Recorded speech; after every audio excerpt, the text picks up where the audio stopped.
అస్మద్గురుభ్యో నమః. శ్రీమతే రామానుజాయ నమః. అడియన్ రామానుజదాసి భాగవత గోష్ఠికి దాసోహం. పూర్వాచార్య వైభవంలో స్వామి యామునాచార్యుల గురించి తెలుసుకుందాం. వీరు గురు పరంపరలో 4వ వారు. వీరు కాటుమన్నార్గుడి అను గ్రామంలో అవతరించారు. వీరు నాదముని కుమారులు అయిన ఈశ్వరముని రంగనాయకి దంపతులకు ఆషాఢ మాసంలో ఉత్తరాషాఢ నక్షత్రమున సింహాసనం అంశతో జన్మించారు. వీరికి ఆళవందార్, యమునైత్తురైవన్ అను ఇతర నామములు కలవు. వీరు స్వామిపై స్తోత్రరత్నం, అమ్మపై కాంతా చతుశ్లోకి, గీతా సంగ్రహం, సిద్ధిత్రయం, ఆగమ ప్రామాణ్యం, మహాపురుష నిర్ణయం మొదలగు గ్రంథాలను కటాక్షించారు.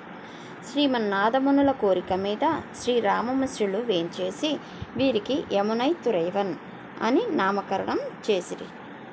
వీరు ఏకసంధ గ్రాహి. వీరు చిన్నతనముననే వేదాంగములను అభ్యసించారు. వీరి తండ్రి గారు వీరిని శాస్త్ర పండితులుగా చేయవలనని మహాభాష్య భట్టర్ వద్ద శిష్యునిగా చేర్చారు. వీరు వారి వద్ద శ్రద్ధగా విద్య అభ్యసించుతూ ఉన్నారు. ఆ రాజ్యముయ్యేలు చోళ భూపతి వద్ద వేంచేసి ఉన్న రాజపురోహితుడైన ఆకి ఆళ్వాన్ రాజ్యములో ఉన్న పండితుల వద్ద కప్పం కట్టించుకొనుచున్నారు. కప్పం కట్టలేదు అని మహాభాష్య భట్టర్ వద్దకు సైనికులు వస్తే వారికి స్వామి యామునాచార్యులు ఒక ఉత్తరం రాసి ఆకి ఆళ్వాన్కి పంపిరి.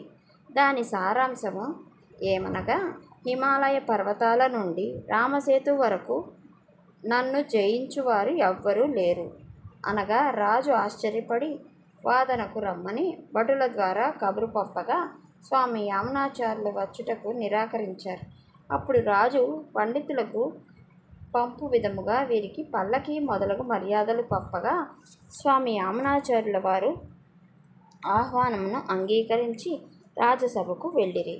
వీరు రాజసభలోకి ప్రవేశించగా వీరిని చూచిన రాణి జయించును అని రాజు జయించరు అని వారించుకున్నారు.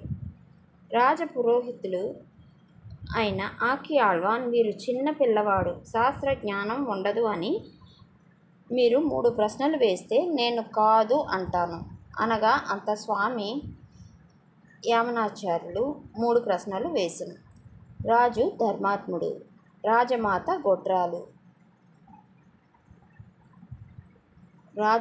గొడ్రాలు కాదు, రాజపత్ని పతివ్రత అన్నారు. ఇప్పుడు రాజపురోహితుడు కాదు అనాలి. ఏమి చెప్పాలో తెలియక రాజపురోహితుడు తల వంచెను. అప్పుడు రాజు కోరిక మీద స్వామి యామునాచార్యులు 3 ప్రశ్నలకు సమాధానం చెప్పిరి. 1వ ప్రశ్న రాజు ధర్మాత్ముడు కాదు అని నిర్ణయించాలి. దానిని యామునాచార్యులు ఈ విధముగా సమాధానం ఇచ్చిరి. రాజు రాజ్యములో ఉండు పండితులపై పన్ను వేయుటచే అధర్మాత్ముడు. ఎక్కడ ఏ రాజ్యములోనూ పండితులను సన్మానిస్తారు కానీ పన్ను వేయరు కనుక రాజు అధర్మాత్ముడు. 2వ ప్రశ్న రాజమాత గొడ్రాలు కాదు అంటే గొడ్రాలు అని నిరూపించాలి. యామునాచార్యులు ఈ విధముగా సమాధానం ఇచ్చిరి. ఏకసంతతి సంతానము లేని వారు సమానం కనుక రాజమాత గొడ్రాలు. 3వ ప్రశ్న రాజపత్ని పతివ్రత కాదు అని అనాలి. దానికి స్వామి యామునాచార్యులు ఈ విధముగా సమాధానం ఇచ్చారు. భర్తతో భార్య ఏకాంతంలో అయినా వాదించితే పతివ్రత కాదు అని ధర్మశాస్త్రం చెప్తుంది. ఇప్పుడు రాజపత్ని నా విషయంలో రాజుతో వాదించినది కాబట్టి పతివ్రత కాదు అని నిర్ణయించిరి. అంత రాజు వీరి యొక్క వాక్ పటిమకు ఆశ్చర్య పొంది వీరికి అర్ధరాజ్యం ఇచ్చారు. అంత వారి పత్ని సభలో వీరిని ఆళవందారే అని కొనియాడినారు. ఆళవందార్ అంటే నన్ను రక్షించిన వారు అని అర్థం. అప్పటి నుండి రాజదంపతులు వీరిని పుత్రభావంతో చూశారు. తరువాత వీరికి అర్ధరాజ్యం ఇచ్చుటచే రాజపాలనలో నిమగ్నమై వివాహమై వరరంగాచార్యులు, సొట్టై నంబి అని 2 పుత్రులను కలిగి సుఖముగా ఉన్నారు. వీరిని తీర్చిదిద్ది పుండరీకాక్షుల వద్ద నుంచి తనకు లభించిన జ్ఞాన నిధికి వీరికి అప్పచెప్పాలి అని శ్రీరామమిశ్రులు నిర్ణయించుకున్నారు.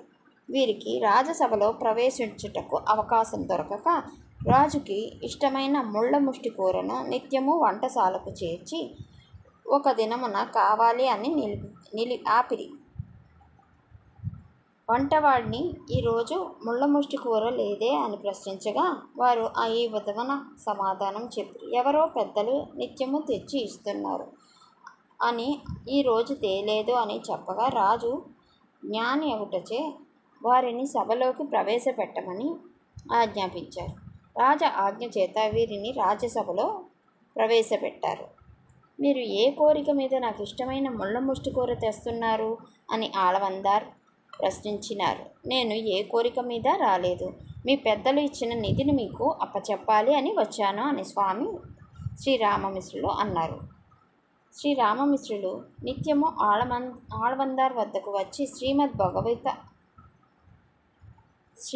భగవద్గీత 18 అధ్యాయాల భావాన్ని కటాక్షించారు. అంతా ఆళవందార్ పరిపక్వ అవస్థ వచ్చుట శ్రీరామమిశ్రులు గ్రహించి వారిని శ్రీరంగంలోకి శ్రీరంగనాథుని దర్శింపచేసి వీరే గీతా ప్రతిపాద్యులు అని చెప్పిరి. ఈ రంగనాథుడే మీ పెద్దలు మీకు ఇచ్చిన నిధి అని చూపించినారు. అంత స్వామి శ్రీరామమిశ్రులు ఆళవందార్కు మంత్రత్రయాన్ని ఉపదేశించి వాటి అర్థాన్ని కూడా వారికి కటాక్షించారు. శ్రీమన్నాథముని వద్ద నుంచి తన వరకు వచ్చిన 4000 దివ్య ప్రబంధాన్ని, భవిష్యత్ ఆచార్య విగ్రహాన్ని వారి మనవడైన స్వామి ఆళవందార్కి ఇచ్చి తమ ఆచార్య ఆజ్ఞను నిర్వర్తించినారు. కురుగై కావలప్పన్ వద్ద ఉన్న అష్టాంగ యోగ రహస్యాన్ని తెలుసుకోమని చెప్పినారు.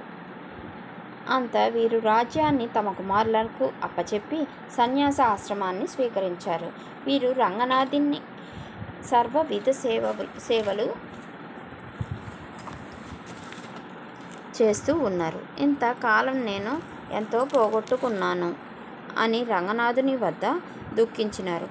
వీరు స్వామి శ్రీరామమిశ్రులకు బ్రహ్మమేధ సంస్కారం చేశారు. వీరు ఒక దినమున వరదరాజులను సేవించవాలని కాంచీపురం వెళ్ళగా అక్కడ యాదవ ప్రకాశులు తమ శిష్యులలో వరదరాజస్వామి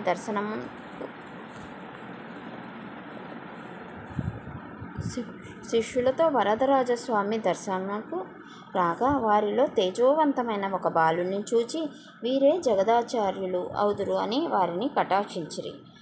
తరువాత వీరిని జగదాచార్యులుగా తీర్చిదిద్దమని వరదరాజులను ప్రార్థించారు. వీరి కోరికకు వరదరాజ పెరుమాళ్ళు నెరవేర్చారు. వీరి వద్ద ఉన్న 5 ప్రధాన శిష్యులను భగవద్ రామానుజుల వారికి ఆచార్యులుగా నియమనం చేశారు. పెరియ నంబిగారిని పంచ సంస్కారముకు, తిరుక్కోటియూర్ నంబిగారిని తిరుమంత్రం చరమ శ్లోకార్థమునకు, పెరియ తిరుమల నంబిని శ్రీమద్ రామాయణంకు, తిరువరంగ పెరుమాళ్ అరయర్ ఇయర్ప ఆచార్య అభిమానమే ఉత్తారకం అని చెప్పుటకు, తిరుమాలై ఆండాన్ భగవద్ విషయమునకు నియమించిరి. రామానుజుల వారు యాదవ ప్రకాశులను వదిలి వచ్చి వరదరాజ పెరుమాళ్ళకి తీర్థకైంకర్యం చేస్తున్నారు అని తెలిసి వరదరాజ పెరుమాళ్ళు తమ కోరికను తీర్చినారు అని స్వామి ఆళవందార్ ఆనందపడ్డారు. లైక్ చేయండి, షేర్ చేయండి, కామెంట్స్ చేయండి, సబ్స్క్రైబ్ చేయండి.